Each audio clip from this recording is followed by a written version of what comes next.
నిజామాబాద్ జిల్లా నవీపేట మండలానికి చెందిన కల్వకుంట కవిత మీడియా సమావేశంలో మాట్లాడారు.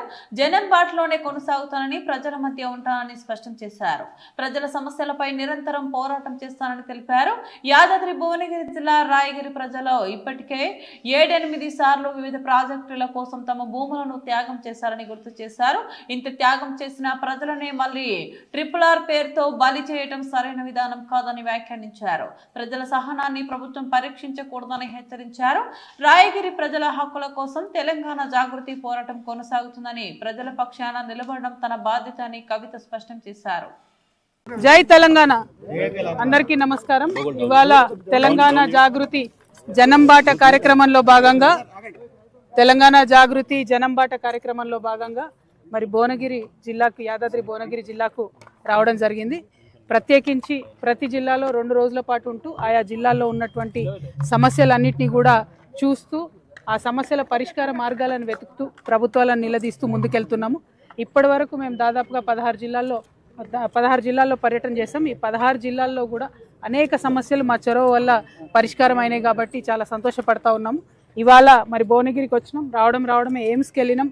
ఎయిమ్స్ 2015-14 ప్రాంతంలో నేను పార్లమెంట్ మెంబర్గా ఉన్నప్పుడు కూడా చాలా గొడవ చేసి పార్లమెంట్లో నిలబడి మాకు కొత్త రాష్ట్రం వచ్చింది, ఎయిమ్స్ కావాలని పట్టుబెట్టి తెచ్చుకున్నాం. ఫస్ట్ ఇండియా మొత్తంలో కూడా ఇది బ్రౌన్ ఫీల్డ్ ప్రాజెక్ట్. ఆల్రెడీ మన దగ్గర నిమ్స్ ఉన్న దాన్ని ఎయిమ్స్ చేయడం జరిగింది. ఆ తర్వాత ఇన్ని సంవత్సరాలకు కూడా 2016లో ఎయిమ్స్ ప్రారంభమైతే ఇన్ని సంవత్సరాలకు కూడా కనీసం అక్కడ ఎమర్జెన్సీ మెడిసిన్ దొరకనటువంటి పరిస్థితి ఉన్నది. ఎవరైనా యాక్సిడెంట్ కేసు పోతే వెనక్కి పంపిస్తున్న పరిస్థితి ఉన్నది. ఆ డైరెక్టర్ గారితో మాట్లాడడం జరిగింది. అల్టిమేట్గా అక్కడ ఉన్నటువంటి ఎయిమ్స్ డైరెక్టర్ చెప్పేది ఏంటంటే, ఎవరైతే ఇప్పుడు గుత్తేదారు ఉన్నారో, కాంట్రాక్టర్ ఉన్నారో, ఆయన బిల్డింగ్లు కట్టడంలో చాలా ఆలస్యం చేస్తున్నాడు. కేంద్ర ప్రభుత్వం నుంచి 750 కోట్ల రూపాయలు ఇదివరకే వచ్చినాయి. ఇంకొక 450 కోట్ల రూపాయలు ఎస్క్రో అకౌంట్లో ఉన్నాయి. అయినా సరే కాంట్రాక్టర్ ఆలస్యం చేస్తున్నాడని చెప్పిన ఈ జిల్లాలో ఉండేటటువంటి ఎమ్మెల్యేలకు, మంత్రులకు నేను రిక్వెస్ట్ చేసేది ఒకటే, దయచేసి ఆ కాంట్రాక్టర్ అనేటటువంటి వాడు తొందరగా అది ఫినిష్ చేసేటట్టు చూడండి. లేకపోతే ఎయిమ్స్ ఉంది కదా అని అక్కడ పోయినా కూడా ప్రాణాలు పోయే పరిస్థితి ఉంది.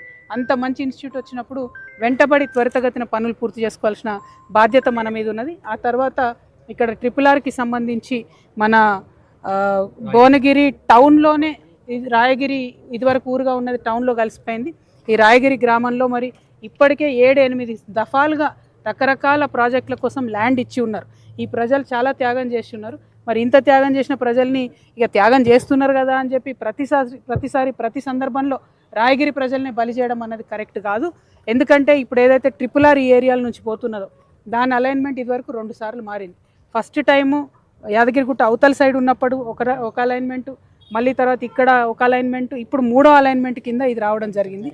దీనికి కంప్లీట్గా దీని వెనుక ఉన్నది నాయకుల యొక్క అవినీతి అని స్థానిక ప్రజలందరూ కూడా చెప్తున్నటువంటి సందర్భం.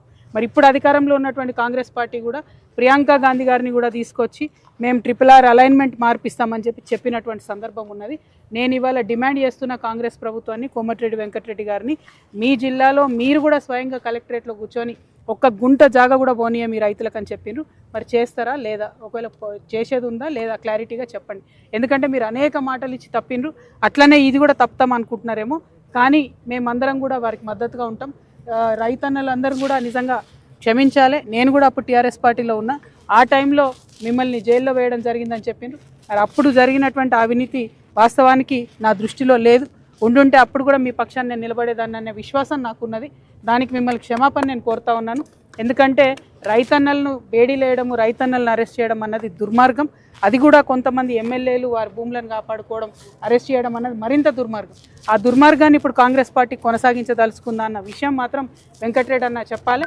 ఖచ్చితంగా కోమటిరెడ్డి గారు నేను డిమాండ్ చేస్తున్నా, ఏదైతే మాట మీరు ఇచ్చారో, మీ నాయకురాలు ప్రియాంక గాంధీ ఇచ్చారో నిలబెట్టుకోండి. ఇక్కడ రైతులు భూమి సస్యమీర ఇయ్యమని చెప్తున్నారు. భూములు ఇచ్చేదే లేదు, అలైన్మెంట్ మార్చాల్సిందే అని పట్టుబడతా ఉన్నాం. మరి దానికి ప్రయత్నం చేయవలసిందిగా మంత్రి గారిని నేను డిమాండ్ చేస్తున్నాను. Thank you. జై తెలంగాణ.